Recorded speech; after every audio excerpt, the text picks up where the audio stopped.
Hello మామ, welcome to YouTube channel movie site. మన ఇండియాలో చాలానే ఇండస్ట్రీస్ ఉన్నాయి. లైక్ మన తెలుగు ఆడియన్స్కి ఫేమియర్గా మన టాలీవుడ్ అయితే బాలీవుడ్, కాలీవుడ్, మాలీవుడ్, ఇలా హాలీవుడ్. ఎవ్రీ హీరోకి ఒక యూనిక్ సెల్లింగ్ పాయింట్ ఉంటుంది. లైక్ ఏ హీరోని ఎలా ప్రజెంట్ చేస్తే ఆ ఆడియన్స్ చూస్తారు అనేది ఒక ప్రాపర్ ఒక ఐడియా ఉంటుంది. మన దగ్గర ఉన్న హీరోస్ని మన దగ్గర డైరెక్టర్స్కి తెలుసు ఎలా చూపించాలి అని. కానీ ఇప్పుడు ఆ హీరోస్కి ఉన్న క్యాపబిలిటీని వేరే ఇండస్ట్రీ నుంచి వచ్చిన డైరెక్టర్స్కి ఎలా ప్రజెంట్ చేయాలో తెలియదు. దానివల్ల మన తెలుగు హీరోస్కి చాలా ఫ్లాప్స్ కూడా పడిపోయినాయి. సో ఈ వీడియోలో ఆ మూవీస్ ఏంటి, ఆ మూవీస్ ఎందుకు ఫ్లాప్ అయ్యాయి అండ్ ఫాల్ట్ ఎవరిది అనేది మనం డిస్కస్ చేద్దాం. So first war 2. నేను ఈ వీడియో రికార్డ్ చేయడానికి మెయిన్ రీజన్ వచ్చేసి వార్ 2. ఎందుకంటే మన తారకన్న దేవరా లాంటి బ్లాక్ బస్టర్ సినిమా తర్వాత విక్రమ్ రోల్లో యాక్ట్ చేసిన ఎన్టీఆర్ గారికి ఉన్న పొటెన్షియల్ ని అసలు యూజ్ చేసుకోలేదు అనిపించింది నాకు. Over the top elevation scenes చాలా పెద్ద మైనస్ అయిందనే చెప్పాలి. అండ్ ఆ తర్వాత ఆదిపురుష్. ఇప్పటికీ కూడా మన ఇండస్ట్రీలో విఎఫ్ఎక్స్ ప్రస్తావన వస్తే ఆర్ గ్రాఫిక్స్ గురించి టాపిక్ వచ్చినా కూడా ఆర్ ఏదైనా ఒక సినిమా మంచి గ్రాఫిక్స్ ఆర్ విఎఫ్ఎక్స్ తో వస్తే వెంటనే ఓమ్రెడ్ గారిని పిలిచి ఇటు రారా బోండమ్మ అని పిలుస్తారు. అంత నెగిటివిటీ ఉంటుంది. మేము క్రిటిసైజ్ చేయట్లేదు, కానీ ఆదిపురుష్ లో ఉన్న ఆదిపురుష్ అంటే రామాయణం స్టోరీకి ఆ కాస్టింగ్ కి అసలు కరెక్ట్ గా తీసుంటే 1000 crores అనేది ఒక కేక్ వాక్. ఇలా ఇలా ఇలా ఇలా ఇలా మెయిన్ గా ప్రభాస్ గారి లుక్స్ అయితే టోటల్గా డ్యామేజ్ చేసేసి చాలా మైనస్లు ఉన్నాయి. అసలు ఈ మూవీ గురించి మాట్లాడుకుంటే అసలు బెస్ట్ థింగ్స్ లేవా ఈ సినిమాలో అని అంటే ఉన్నాయి. పాటలు బాగుంటాయి, కొన్ని సీన్స్ బాగుంటాయి. సినిమా మొత్తం ఫస్ట్ హాఫ్ లోనే లాగిచ్చేసి సెకండ్ హాఫ్ అంతా వారే ఉంటుంది. So second half war sequence తో దింపిన తర్వాత ప్రాపర్ స్క్రీన్ ప్లే, ఎగ్జిక్యూషన్ ఇవన్నీ చేసి ఉంటే ఒక ఎపిక్ హిస్టారిక్ మూవీ అనేది క్రియేట్ అయ్యేది. అండ్ నెక్స్ట్ వచ్చేసి స్పైడర్. ఈ మూవీ టీమ్ రిలీజ్ చేసిన టీజర్ తోనే అందరికీ స్కై హై ఎక్స్పెక్టేషన్స్ ఉండే. లైక్ ఇలా ఒక స్పైడర్ ఇక్కడికి వచ్చి ఇలా అన్నప్పుడు అంటాడు. ఆ ఒక్క టీజర్కి చాలామందికి చాలా ఎక్స్పెక్టేషన్స్ వెళ్ళిపోయినాయి తెలుసా. అసలు మహేష్ బాబు గారి దగ్గర నుంచి ఒక one of the finest performance, లేకపోతే ఒక సాలిడ్ బొమ్మ వస్తుంది అని అనుకున్నారు అందరూ. కానీ కట్ చేస్తే ఈ మూవీ చాలా డిజాస్టర్ అయింది. హీరోని కూర్చోబెట్టి లేడీస్తో ఆపరేషన్ చేయిస్తాడు. నాట్ యువర్ ఆపరేషన్, ఓకే, ఒక కోవర్ట్ ఆపరేషన్, లైక్ ఒక టాస్క్, ఒక సిఐడి, ఒక బ్రూస్లీ, ఒక జాన్ విక్, ఇలాంటి ఒక టాస్క్లు అన్నమాట. అసలు వీళ్ళు ఎందుకు వచ్చారు? క్లైమాక్స్ పోర్షన్స్ అయితే వాటి గురించి ఎందుకు లేదుగా, వదిలేయండి, ఇక అది సినిమానే వదిలేయండి. సో నెక్స్ట్ మూవీ గురించి మాట్లాడుకుంటే కొమరం పులి.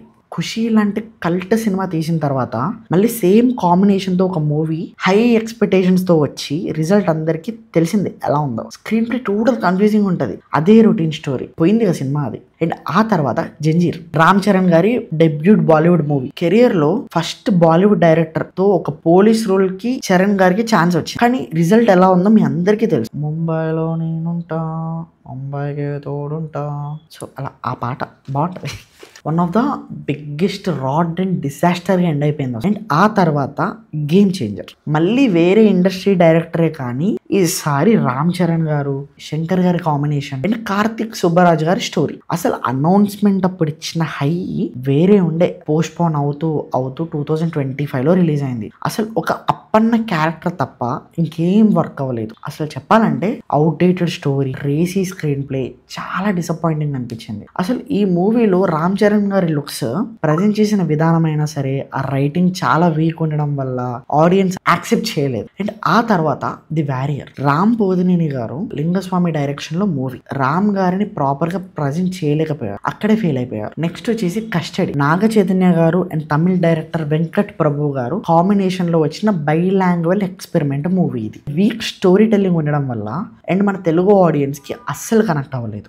ఇంకోటి ఏంటి అని అంటే మూవీ ఫ్లాప్ అయింది అంతే. అండ్ ఇంకా బంగారం మూవీ, రూలర్ మూవీ, యశోద అనే మూవీ, సందీప్ కిషన్ గారితో మైకిల్ మూవీ, ఇలా డిసప్పాయింట్ చేస్తూనే వచ్చారు. అసలు హిట్ మూవీసే తీయలేదా అంటే తీశారు. గీతాంజలి, ఖుషి, రుద్రవీణ, ఆడవారి మాటలకు అర్థాలే వేరులే, స్టాలిన్, ఏమ్మాయి చేసావే. ఈ మూవీస్ లో స్టోరీస్ తో పాటు మన హీరో క్యారెక్టర్స్ కి ఉండే ఇంపార్టెన్స్, వాళ్ళని ప్రజెంట్ చేసిన విధానం అన్ని వర్కౌట్ అయ్యాయి కాబట్టి మంచి హిట్స్ అయ్యాయి. సో నెక్స్ట్ పంజా. ఈ మూవీ ఫ్లాప్ అయినా కూడా ఇప్పటికీ పిఎస్పీకే గారి కెరియర్లో బెస్ట్ లుక్స్ అంటే పంజా మూవీ అనే అంటారు. ఎందుకంటే చాలా బాగా ప్రజెంట్ చేశారు. అండ్ ఆ క్యారెక్టరైజేషన్ అయితే తోపు ఉంటుంది. ఫస్ట్ హాఫ్ చాలా ఇంట్రెస్టింగ్గా చూపించి సెకండ్ హాఫ్ మొత్తం డిసప్పాయింట్ చేసింది. కానీ ఇప్పటికీ ఈ మూవీ రిలీజ్ అవుతే ఎంజాయ్ చేద్దామని చెప్పేసి ఫ్యాన్స్ అందరూ చాలా వెయిట్ చేస్తున్నారు. ఎందుకంటే ఈ మూవీలో ఉండే సాంగ్స్, కామెడీ అండ్ ఆ ప్రజెంటేషన్ అనేది చాలా బాగుంటుంది. వేరే ఇండస్ట్రీస్తో వర్క్ చేయొద్దు అని నేను అనట్లేను. ఒకసారి ఆ హీరో స్క్రీన్ ప్రజెన్స్ ఏంటి, వాళ్ళ క్యాలిబర్ ఏంటి, వాళ్ళ పొటెన్షియల్కి ఉన్న క్యారెక్టర్ని డిజైన్ చేసుకుని మంచి స్టోరీతో వాళ్ళకి ఇచ్చే రోల్ వాళ్ళకి ఇస్తే మన తెలుగు ఆడియన్స్ బాక్స్ ఆఫీస్ దగ్గర రికార్డ్స్ పెడతారు. మన తెలుగు ఆడియన్స్ గురించి తెలిసిందే కదా, సినిమా బాగుంది అని అంటే అది ఏ లాంగ్వేజ్లో ఉన్నా చూసేస్తారు. హోప్ మీరు మంచి స్క్రిప్ట్స్తో వచ్చి మళ్ళీ ఒక మంచి కంబ్యాక్ ఇవ్వాలి. అండ్ ఇలాంటి సినిమాల్లో మంచి సినిమాలు మళ్ళీ మళ్ళీ రావాలి. ఎందుకంటే ఇండస్ట్రీ బాగుండాలి, టీఎఫ్ఐ బాగుండాలి, అందరూ బాగుండాలి, అందులో నేను ఉండాలి.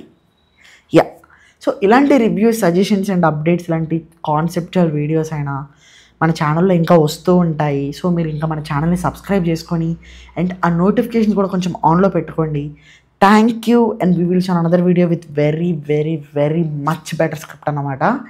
So thank you and will show another video మావా. బాయ్.